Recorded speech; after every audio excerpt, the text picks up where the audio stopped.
అందరికీ నమస్తే. రాజకీయం, సినిమా, గమ్మతి ఇచ్చంత్రాలు, వైరల్ అవుతున్న వీడియోలు ఇట్లా తీరు వార్తలతోని మైక్ టీ ముచ్చట్లు తయారుగున్నాయి. చలో చూసేద్దాం పాని. అందుకని మొదలు హెడ్లైన్స్.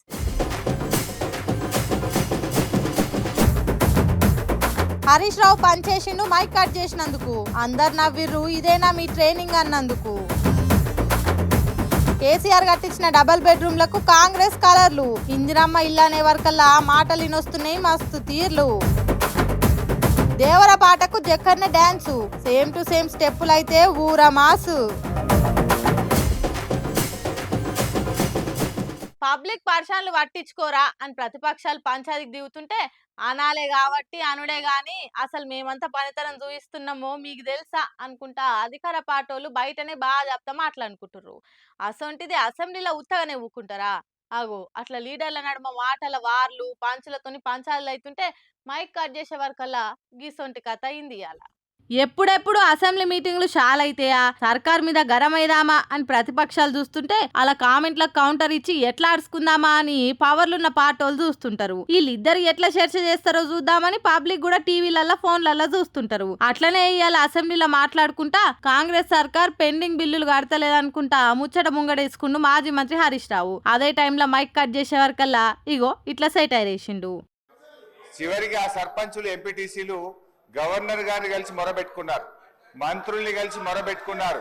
చలో అసెంబ్లీ కార్యక్రమానికి వస్తే వాళ్ళను అరెస్ట్ చేసి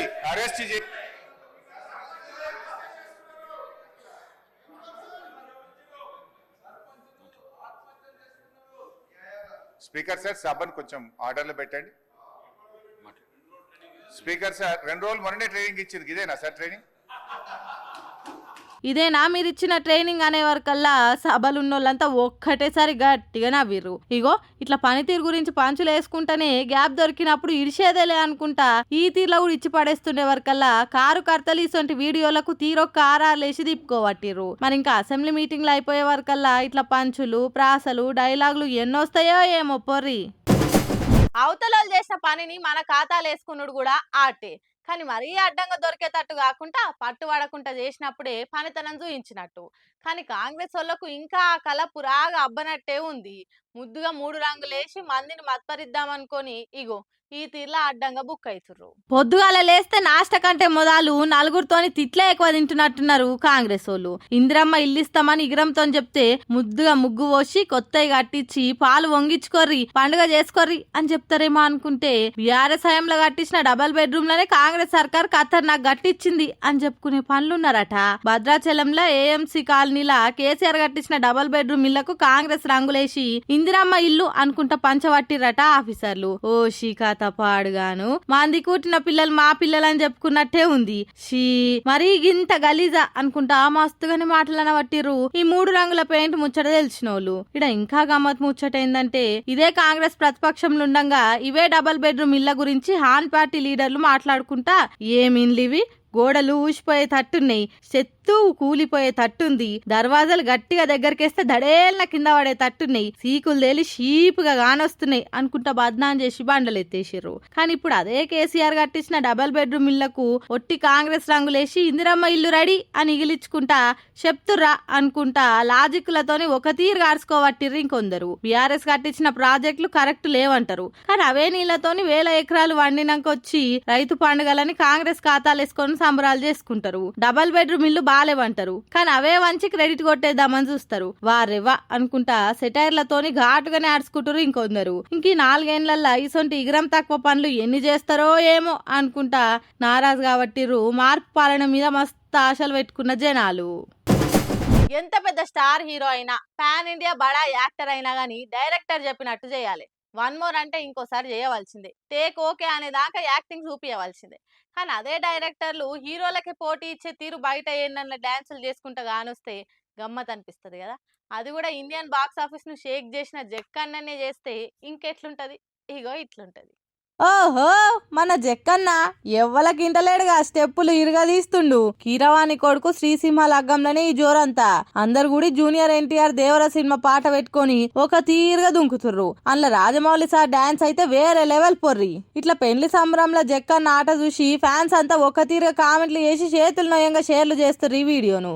కొందరుండి మేమంతా మహేష్ బాబుతోని సినిమా అప్డేట్స్ కోసం ఎదురు చూస్తుంటే మీరేమో ఇట్లా కూల్ గా షిల్ అవుతురా సారు అని గులిగితే, ఇంకొందరుండి ఈ టైంలో ఆడ ఎన్టీఆర్ ఉండేదుండే నాటు పాటకి 20-30 టేకులు తీసుకొని ఒక్కొక్క మూమెంట్ జూమ్ చేసి ఇంకా పర్ఫెక్ట్ రాలేదని సతాయించిరుగా.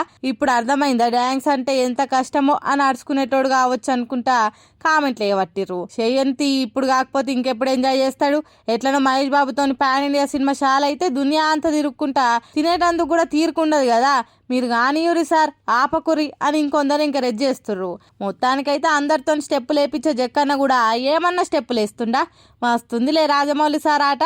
ఏమంటారు? మీరు ఈ వార్త చూస్తున్నప్పుడు మీ ఇంట్లో కరెంట్ ఉన్నదా? ఉంటది లేండ్రి. వార్త కాదు కానీ ఏదైనా సీరియల్ సినిమా వస్తుంటే కరెంటు పోతే ఎంత షీదర్ అవుతుంది. దిక్కుమాలిన కరెంట్ ఇప్పుడే పోవాలన్నా అని తిట్టుకుంటాం. కరెంట్కు గతరొచ్చి గిట్ల పోయి పాడాయే అని శాపనార్థాలు పెడుతుంటారు కదా. ఇంచుమించు పొద్దుగాల బీఆర్ఎస్ ఎమ్మెల్యేలకు కూడా గదే పరిస్థితి అయిందట. ఇలా అసెంబ్లీ మీటింగ్లను అసెంబ్లీకి పోయారు కార్ పార్టీ లీడర్లు. కేటీఆర్, పాడి కౌశిక్, కడమ బీఆర్ఎస్ లీడర్లు సభలో ఎసొంటి వ్యూహంతో ముంగటి పోవాలి అని ఆలోచనలు చేస్తున్నారు. ఇంతలోనే కరెంటు పోయింది. రూమ్ అంతా సిమ్మ చీకటి అయింది. మళ్ళీ కొద్దిసేపటికి వచ్చింది. మళ్ళీ ఎవరో కట్క బంద్ చేసినట్టే పుడుక్కున పోయింది. మళ్ళీ కొద్దిసేపటికి వచ్చింది. వానాకాలంలో పోయినట్టే మళ్ళీ పోయింది. ఇట్లా అర్ధ గంటలు 5 సార్లు వచ్చుడు పోవుడు ఇదే అయిందని వీడియో తీసి సోషల్ మీడియాలో వీడియో పెట్టిండు పాడి కౌశిక్. మరి ఏమైనా గాలివాన్ ఉన్నదా అంటే లేదు, జోరు వాన్ ఉన్నదా అంటే అది లేదు. అసెంబ్లీ మీటింగ్ శురువవుతున్న రోజే అసెంబ్లీ ఏరియాలనే పొద్దుగాల ఇట్లా కరెంటు పోయిందంటే ఇది మన తెలంగాణ కరెంటు పరిస్థితి అని ఎడ్డే పట్టిండు కౌశిక్. ఊకయ్య కౌశిక్ అన్న ట్రాన్స్ఫార్మర్ మీద ఏదైనా తొండనో బల్లో బొద్దింకో బసవన్నో వారుంటుంది. అందుకే ఆ బరువుతోటి లోడ్ పడి కరెంటుకు తక్లీఫ్ వచ్చి ఉంటుంది. మీరు ట్వీట్ పెట్టారు కదా, కరెంటు వాళ్ళు కూడా కరెంట్ ఎందుకు పోయిందో కారణం కూడా తయారు చేసే ఉంటారు. కాబట్టి ఇటు విషయం గురించి షోకింపవలదిగా. ఓ అక్కలు, చెల్లెళ్ళు, అన్నలు, తమ్ముళ్ళు అందరు మంచిగినుర్రి. మీకోసం ఒక జబర్దస్త్ ముచ్చట పట్టుకొచ్చిన. ఏందంటారా? కొత్త రేషన్ కార్డులు ఇవ్వబోతుందట సర్కారు. అవునా?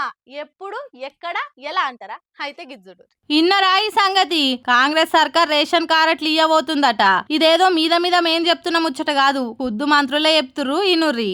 मैं आपको ये हाउस द्वारा अश्योरेंस देना चाहता हूं, अभी संक्रांति के बाद हम ये जो है एक्सरसाइज जो है राशन कार्ड इश्यू का शुरू करेंगे और हर बीपीएल फैमिली को स्टेट में हम नया राशन कार्ड देने वाले हैं और जल्द से जल्द पूरा करेंगे. సమజైందా? మాకు రేషన్ కార్డులు లేవు, మాకు రేషన్ కార్డులు లేవని నెత్తి కొట్టుకొని పరిశాన్ అయ్యేటోళ్ళంతా జర నిమ్మలం చేసుకోర్రి. ఈ సంక్రాంతి వెళ్ళినాక అందరికి రేషన్ కార్డులు వస్తాయి. ఇక ఆళ్ళీళ్ళని తేడా ఏం లే, అర్హులైన ప్రతి కుటుంబానికి కొత్త రేషన్ కార్డులు ఇస్తాం అని బాజాప్తా బయటకు ముంగట్కే చెప్తుండగా మంత్రి ఉత్తమ్ కుమార్ రెడ్డి సారు. ఈ ముచ్చట తెలవంగానే అబ్బా జరగా పనేదో జల్దీ చేసి పుణ్యం కట్టుకోరి సారు, ఇప్పటికే రేషన్ కార్డులు ఎప్పుడెప్పుడు ఇస్తారా అని కళ్ళు కాయలు చేసుకున్నామంతా. ఈ పనైనా జర చక్కగా చేయుర్రి. ఇది కూడా ప్రతిపక్షం జోక్యం చేసుకునే దాకా చూసి మందిల పతర పల్సగా చేసుకోకుర్రి అని ఇంకొందరు సలహాలు ఇస్తున్నారు. చూడాలిగా ఇచ్చిన మాట మీద బరాబర్ పండుగ వెళ్ళినాక కార్డులు ఇస్తారో లేక ఇది కూడా చెట్ల మీద ఇస్తరాకులు గుట్టినట్టే ఇడుస్తారో. శాసన సభ్యులుండేది అసెంబ్లీ, కానీ ఆ అసెంబ్లీలకు వాళ్ళకే ఎంట్రీ లేదని గరం అవుతుండ్రు కార్ పార్టీ ఎమ్మెల్యేలు. ప్రజాప్రతినిధులుగా ప్రజా సమస్యలు నివేదించేందుకు అసెంబ్లీకి పోతుంటే మమ్మల్ని రాణిస్తలేరని పోలీసులతోటి బయసు పెట్టుకుండ్రు. మరి ఎందుకు అట్లా అన్నది చూడురి. లగచర్ల కేసులో అరెస్ట్ అయిన రైతుకు బేడి లేచిన ముచ్చట మీద జంగు చేస్తున్నది కార్ పార్టీ. జైలున్న రైతుకు గుండె నొప్పి వస్తే కరుడు కట్టిన టెర్రరిస్ట్ కేసినట్టు చేతుకు గొలుసు లేచి దావఖానకు తీసుకుపోతారా? దావఖానలో డాక్టర్లు ట్రీట్మెంట్ చేస్తుంటే కూడా బేడీలు తీయకుండా గొలుసు తోటి కట్టేస్తారా? కొద్దిగా మానవత్వం లేదా అని మొన్నటి సందిగారం అవుతుంది. ఇక ఇవాళ అసెంబ్లీ మీటింగులు పెట్టే వరకు ఆ ముచ్చట మీదనే నిరసన చేసుకుంటా లోపలికి పోయేందుకు చూసింది. అయితే అసెంబ్లీ లోపట ఎసోంటి నిరసనలకు పర్మిషన్ లేదని పోలీసు వాళ్ళు అడ్డం పడ్డారు. ప్లకార్డులు పక్కకు వాడేస్తే పోనిస్తామని గేటు మూసిండ్రు. గిరిజన రైతులకు బేడీలా సిగ్గు సిగ్గు, ఇదేమి ప్రభుత్వం, ఇదేమి రాజ్యం, దొంగల రాజ్యం, దోపిడీ రాజ్యం. గిరిజన రైతులకు బేడీలు వేసిన కాంగ్రెస్ ప్రభుత్వం నశించాలి. గిరిజన రైతులకు బేడీలు వేసిన కాంగ్రెస్ ప్రభుత్వం నశించాలి. గిరిజన రైతులకు బేడీలు వేసిన ఇక గేటు కాడనే నినాదాలు చేసుకుంటూ అసెంబ్లీ లోపలికి పోదామని చూస్తే పోలీసులు ఆపే వరకు జర్షేపు బయసు పెట్టుకుండ్రు. ప్రతిపక్షం వాళ్ళనే అసెంబ్లీలకు రానియరా? శాసనసభలకు శాసనసభ్యులను ఓనియరా? ఇదెక్కడి రూల్ అని గరమైనరు కార్పాటోళ్ళు. ఇక శానసేపు సేపటికి బయసు పెట్టుకున్నాక గప్పుడు లోపలికి ఓనిచ్చిండ్రు. అసెంబ్లీ మండలి అంటే ఎప్పుడు చూడు సీరియస్ చర్చలు, తీరిక లేకుండా తిట్లే కాదు, లీడర్ల నడుమ గమ్మతి చమత్కారాలు, మస్తు మజాకులు కూడా అవుతుంటాయి. నిజం చెప్పాలంటే అవే సోషల్ మీడియాలో ఎక్కువ వైరల్ అవుతుంటాయి. చూసినా జనాలు కూడా నవ్వుతుంటారు. అట్లయిన ముచ్చట్నే ఇది కూడా. అసెంబ్లీ మండలి మీటింగ్ల పేరు మీద లీడర్లున్న హుషారు, పంచులేసే జోషు గానొస్తూనే ఉంటది. ఇవాళ మండలిలో మాట్లాడుకుంటా మంత్రి పొన్నం అసోంటి మాటలే మాట్లాడుకొచ్చిండు. గురుకులాల పేరు మీద అవుతున్న పంచాయతీల మీద గుస్సా అవుతుంటా ఒట్టిగానే మమ్మల్ని బద్నాం చేస్తురా అనుకుంటా ప్రతిపక్షాల ఏలువాడిల్నే అబ్బా అనేటట్టు అయిందని మాట్లాడితే మేం కూడా మా తరపుకెళ్లి ఖండిస్తాం అనుకుంటా వాళ్ళు అబ్బా అంటే నేను గబ్బా అంటా అని పొన్నం ప్రభాకర్ అనగానే వెనక కూర్చున్న ఎమ్మెల్సీ కవితక్క ఒక తీరుగా నవ్వింది. ఇట్లా చైర్మన్ తో సహా మండలి అందరు నవ్విర్రు మంత్రి మాటలకి. నవోదయ మాదిరి గురుకులాలు లేవు మా దగ్గర. ఇవారికే మీరు ఇచ్చిన ఇంటిగ్రేటెడ్ గురుకులాలకు 216 భవనాలు కడతా ఉన్నాం. వాటన్నిటిని ఒక స్పోర్ట్స్ తో పాటుగా టీచింగ్ సంబంధించి ఇక వాళ్ళకి అబ్బా అంటే నేను గబ్బా అనాల్సి వస్తాయి. నాకు ఎందుకు అధ్యక్ష నేను అంతకంటే దానికి కాబట్టి దయచేసి నేను మరొకసారి కూడా కోరుతా ఉన్నా దాన్ని తప్పకుండా బలహీన వర్గాలకు సంబంధించిన బిడ్డగా వాటికి సంబంధించిన అన్ని రకాల జాగ్రత్తలు తీసుకుంటాం. ఆయన అసెంబ్లీ మీటింగ్లు అనగానే చూసుకుందాం నీ పతాపమో నా పతాపం అని పంచాదులకు దిగుడే కాకుండా ఇగో ఇసొంటి గమ్మతి మాటలు కూడా వినొస్తుంటే పార్టీల పట్టింపు లేకుండా నవ్వుతుంటే చూసేటోళ్ళకు కూడా యాస్టక్ రాకుంటుంటది. ఏమంటారు? వీళ్ళు మనుషులా కాదా? అసలు ఇజ్జతి మనం ఏమన్నా ఉన్నదా? షీ మరీ గింత అధ్వానమా? కనిపెంచిన అవ్వ భారమైందా? ఎవరన్నా నింటే వెచ్చుతారా ఇలా పని? ఎవరన్నా గంతగానం తిడుతున్నావు అంటారా? ఇగో ఈ మోతే వాళ్ళని తిట్టేది వాళ్ళు చేసిన పనికి నేనే కాదు మీరు కూడా ఇంకా నాకంటే ఎక్కువనే తిడతారు. అయ్యో ఇదేం గోసరా దేవుడా, ముసల్పానానికి ఎచ్చగా లోపట అరల కూసొని బుక్కెడు తినక గిట్ల రోడ్ల మీదకి వచ్చింది అనుకుంటుర్రా? ఏం చేస్తది మళ్ళా? కనిపెంచిన పాపానికి కొడుకులు చేసిన కథలు గట్లున్నాయి. ఏమైందన్నా? ఏం కథ జర చెప్పుకరా పెద్ద మనిషి. ఈమెకు 3 కొడుకులు ఉన్నారు. ఈమె చలికి బయటే ఉంటుంది. అప్పుడప్పుడు వచ్చి వాళ్ళు పింఛన్ తీసుకొని పోతున్నారు, తీసుకెళ్తున్నారు, మళ్ళీ తీసుకొచ్చి ఊర్లోనే పెడుతున్నారు. ఊర్లో వాళ్ళే భోజనం పెడుతున్నారు. ఇప్పుడు మరీ దారుణంగా ఉంది పరిస్థితి. మంచం నుంచి కూడా లేలేకుంది. అన్ని మంచంలోనే పడిపోతున్నాయి పాపం ఆమెకు. చలికి ఆమె ఏడుస్తూ ఉంటే ఊర్లో అందరూ బాధపడుతూ తీసుకొచ్చి పెడుతున్నారు. కానీ అన్ని పనులు చేయడానికి సహకరించట్లేదు. ఇది పనుల కాలం కాబట్టి అందరు ఇబ్బంది పడుతున్నారు. వాళ్ళ పిల్లలు వచ్చి వాళ్ళని తీసుకెళ్లడమా లేదా అధికారులు వాళ్ళ పిల్లలు చెప్పి ఆమెకు సహకరించడం ఏదో ఒకటి చేయాలని మరీ కోరుతున్నాను. ఇన్నరా అవ్వగోస ఎట్లుందో? ప్రకాశం జిల్లా కోమరోలు మండలం వెన్నంపల్లిలుండే ఈ అవ్వ పేరు లక్ష్మమ్మ. ఈమెకు 3 కొడుకులట. ఈ అమ్మ కొడుకులు ఎంత పెద్ద మూతవాళ్ళంటే అమ్మని నడి బజాట్లేసి కానకుట అయ్యిర్రు. పింఛన్ అయితే వచ్చి తీసుకుపోతారంట గాని అవ్వకు బుక్కెడు బువ్వ పెడతందుకు శాతనైతలేదట. చల్ల సలిల గిట్ల నడి రోడ్డు మీద ఈమెకు ఊరోళ్ళే ఆలకింత బువ్వ పెట్టి ఆదుకుంటురు. అధికారులు గాని పోలీసోళ్ళు గాని అవ్వ కొడుకులకు పిలిచి బుద్ధి చెప్పి పుణ్యం కట్టుకోమని మొరబెట్టుకుంటుర్రు. చూసిరా కనిపెంచిన పాపానికి అవ్వ గోసలు ఎట్లున్నాయో? ఆమెకొచ్చే పింఛన్ కావాలి గాని ఆమెకు బుక్కెడు బువ్వ పెడతందుకు శాతనైతలే. షీ ఏం మనుషులు రా సామి. సుషిరానులా నేను పట్టుకొచ్చిన ముచ్చట్లు ఎట్లున్నాయో ఇంకిని ముచ్చట్లతోటి మళ్ళా కలుద్దాం. అప్పటిదాకా చూస్తుంటే మైక్ టీ ముచ్చట్లు.